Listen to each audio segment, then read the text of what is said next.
You're watching an excerpt of Haida Modern. The documentary about the life and work of artist Robert Davidson is going to be aired on Knowledge Network June 2nd, and it'll be streamed online too. Now, the film has won numerous awards already, and its message is pretty timely considering the COVID-19 pandemic.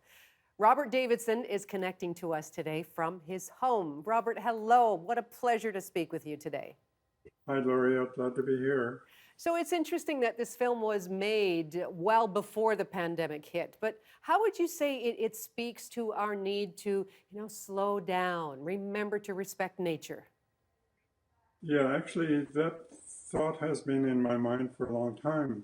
Uh, some of the paintings I've done, for example, I did a painting, I think around the late 1980s, called Hugging the World.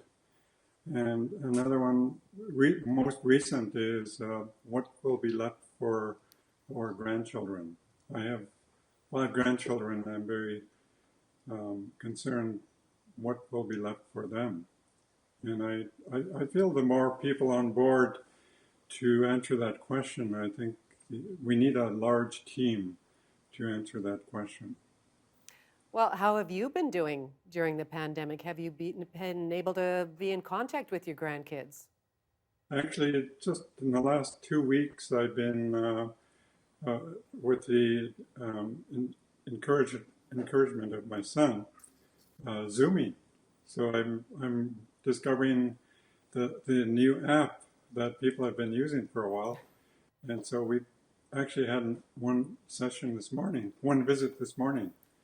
And I've been talking about my own journey right from the beginning. And so it's been really good to share that's my story with them. Oh, that is lovely. And I know that just this downtime has provided us with a lot of opportunities. So you're saying you took it back to the beginning. Why don't you take us back to the beginning? What got you interested in art and making art in the first place? It was actually my father, who started me off. I remember like he was continually pushing myself, my brother Rich, and my sister to be self-sufficient. And with his encouragement, he got on me when I was about 13 to start carving in argillite, because he was, I think about 2 years prior to that, he was carving, and my grandfather was doing the same. Excuse me. And so, being at that age where I just wanted to play with my friends, it was. Well, once I started to carve and work with my dad and my grandfather, I really enjoyed it. It almost felt like a deja vu. It felt like I'd been there before. Oh, that's lovely. No, I'm thinking about all the beautiful things you have created over the years, Robert. The jewelry, the sculptures, the drums. What would you say inspires you in that artistic process? I like to think of the artist role as filling the void. And so, excuse me, when I hear stories of things that are, for example, it seems like there's a gap somewhere. So I like to come up with an idea. For example, I think 3 years ago, my wife and I hosted a potlatch in Massett, and that was to give a dance screen to each surviving clan. And the idea there was so that when the clan hosted an event, the dance screen would identify who they are with one of their crests. And last year, we hosted a potlatch in Heidelberg, my hometown.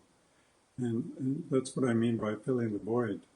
It's situations like that inspire me. And also looking at how we treat nature. Like I don't think there's much respect there. So I feel we need to. This pandemic is really nature pushing the pause button, and what a brilliant idea. I hate to say it like that. Well, I think about this documentary, and it really is a celebration of you and your work. It has a lot of high-profile people talking about just how much your work has influenced them and made them think, made them appreciate your views. How does it feel to be on the other end of all of that praise and hear all these people telling you how wonderful you've been? Well, it's certainly a far reach from when I first started. I remember when I came to Vancouver, there were only 4 places where I could sell my argillite carvings, and we were labeled curios then. And it took a few decades before we were recognized as an art form. And I'm very excited that process actually started. I think the major show was at the Vancouver Art Gallery, their exhibition called Arts of the Raven, and that showcased all the old masters of Northwest Coast art in one place, and things started to continually expand from there. And so when I, excuse me, when I was learning, I was actually learning from the old masters, and the old masters, they laid the foundation. And so, and I like to think of the art form like the alphabet. And so once I learned the alphabet, then I was able to expand on it, expand my understanding of the art form. Robert Davidson, A to Z. Okay. So what have you been working on these days as you're close to home? I'm working on a tonopole right now. It's a commission through the Doug Reynolds Gallery. It's a 22-foot tonopole, and the log is quite large. It's 5 feet at the butt, at the base, and the client is from Romania. And the title of the tonopole is Beyond Being Silenced. It's a variation of another tonopole I did about 15 years ago called We Were Once Silenced. And the client said, do what you always wanted to do. And I was excited about his parameters, which was wide open. Well, I'm glad you've been busy. I look forward to seeing the documentary. Robert, such a pleasure. Thank you very much. Yeah, thank you very much too. Good to talk with you.